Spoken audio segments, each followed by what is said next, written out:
வரும் தேர்தலில் தியாகராய நகரில் வெற்றி பெற்றால் அந்த பகுதியில் நிலவும் சுகாதார பிரச்சினைகளுக்கு தீர்வு காணப்படும் என அத்தொகுதியின் பாரதிய ஜனதா வேட்பாளர் ஹெச் ராஜா தெரிவித்துள்ளார்.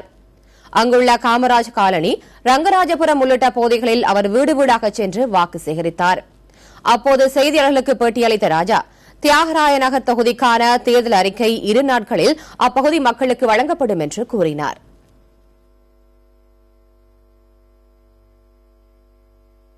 இங்கே முக்கியமான பிரச்சனைகள் ஒன்று சுகாதாரம் இல்லாது குப்பைகள். டிநகரே குப்பைகளின் ஒரு கிடங்கா போயிருக்கு. அதே மாதிரியாக பல இடங்களில் பார்க்கு, இளைஞர்களுக்கான ஜிம், அது தவிர மாம்பலம் ஸ்டேஷனில் எஸ்கலேட்டர், அது ஏற்கனவே பேப்பர் நான் மூவ் பண்ணியிருக்கேன், அது விரைவில் வரும்.